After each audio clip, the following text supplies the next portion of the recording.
65 വയസ്സിന് മുകളിൽ പ്രായമുള്ള ജനങ്ങൾക്ക് അവരുടെ ചികിത്സ, അവരുടെ ആരോഗ്യ പരിരക്ഷണം ഇതുമൊക്കെയായി ബന്ധപ്പെട്ട് കോർപ്പറേഷൻ നടപ്പിലാക്കുന്ന സാമൂഹ്യ സുരക്ഷാ മിഷനുമായി ചേർന്ന് നടപ്പിലാക്കുന്ന വയോമിത്രം പരിപാടി, അതുമായി ബന്ധപ്പെട്ട് ഇപ്പോൾ 55 വാർഡുകളിലാണ് കോർപ്പറേഷൻ ഈ പരിപാടി ഇപ്പോൾ നടപ്പിലാക്കി തുടങ്ങിയിട്ടുള്ളത്. ബാക്കി വാർഡുകളിലൂടെ വരുന്ന ദിവസങ്ങൾ നടപ്പിലാക്കും. അതുമായി ബന്ധപ്പെട്ട് 50 ലക്ഷം രൂപ ഈ വാർഡുകളിലേക്ക് അനുവദിക്കുന്ന പദ്ധതിയാണ് ആദ്യമായി ഒപ്പിട്ടത്.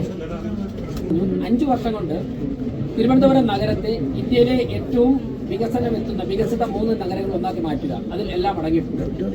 മറ്റൊന്ന്, 2030 ആകുമ്പോഴേക്കും തിരുവനന്തപുരം കോർപ്പറേഷൻ പരിധിയിൽ വീടും സ്ഥലവുമില്ലാത്ത മുഴുവൻ ആൾക്കാർക്കും കേന്ദ്ര സർക്കാരിൻ്റെയും സംസ്ഥാന കോർപ്പറേഷൻ്റെയും സാധ്യമാകുന്ന ഘട്ടത്തിൽ സംസ്ഥാന സർക്കാരിൻ്റെയും ഒക്കെ തന്നെ ഫണ്ടുകൾ സ്വീകരിച്ചുകൊണ്ട് മുഴുവൻ പേർക്കും വീട് നിർമ്മിച്ചു കൊടുക്കുക എന്നുള്ളൊരു പദ്ധതി ഞങ്ങളുടെ മനസ്സിലുണ്ട്.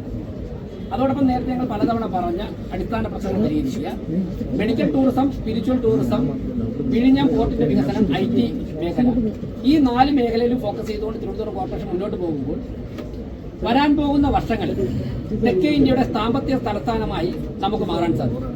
അതോടൊപ്പം തന്നെ നിരവധി തൊഴിലവസരങ്ങൾ സൃഷ്ടിക്കാൻ സാധിക്കും. ഈ പ്രതീക്ഷകൾ മുന്നോട്ട് വെച്ചുകൊണ്ടാണ് വരാൻ പോകുന്ന ദിവസങ്ങളിൽ കോർപ്പറേഷൻ മുന്നോട്ട് പോകുന്നത്. അതോടൊപ്പം തന്നെ ഇവിടെ ജയിച്ചു വരുന്ന 101 കൗൺസിലർമാർ ഒറ്റ യൂണിറ്റായി കണ്ടുകൊണ്ട് മുഴുവൻ ജനപ്രതിനിധികൾക്കും വികസനത്തിന്റെ കാര്യത്തിൽ ക്രിയാത്മകമായിട്ടുള്ള ഒരു കെയറാണ് കൊടുക്കാൻ വേണ്ടി ഉദ്ദേശിക്കുന്നത്. കക്ഷി രാഷ്ട്രീയത്തിന്റെ അടിസ്ഥാനത്തിൽ രാഷ്ട്രീയ വിയോജിപ്പിന്റെ കാര്യത്തിൽ, വികസനത്തിന്റെ കാര്യത്തിൽ ഒരാളോടും യാതൊരു തരത്തിലുള്ള വിവേചനവും ഞങ്ങളുടെ ഭരണസമിതിയുടെ ഭാഗത്ത് ഉണ്ടാവുകയില്ല. അതിന് നരേന്ദ്രമോദിയാണ് മാറ്റം. മുഖ്യമന്ത്രിയെ വിളിച്ചിരുന്നു, എന്താണ് മുഖ്യമന്ത്രി പറഞ്ഞത്? അദ്ദേഹത്തോട് നല്ലൊരു ഭരണ സംവിധാനം കൊണ്ടുപോകാനുള്ള പിന്തുണ ആവശ്യപ്പെട്ടു. അദ്ദേഹം വളരെ പോസിറ്റീവായിട്ടാണ് പ്രതികരിച്ചത്. അദ്ദേഹത്തോട് സംസാരിക്കണമെന്ന് നന്നായിട്ട് അദ്ദേഹത്തിന്റെ സെക്രട്ടറിയോട് കാര്യങ്ങൾ പറയുകയായിരുന്നു. അപ്പോൾ അദ്ദേഹം തിരിച്ചു. അദ്ദേഹത്തിന്റെ സെക്രട്ടറി ഞാൻ അങ്ങോട്ട് വിളിച്ചു. അതിനുശേഷം അദ്ദേഹം പറഞ്ഞ സമയം തിരിച്ചു.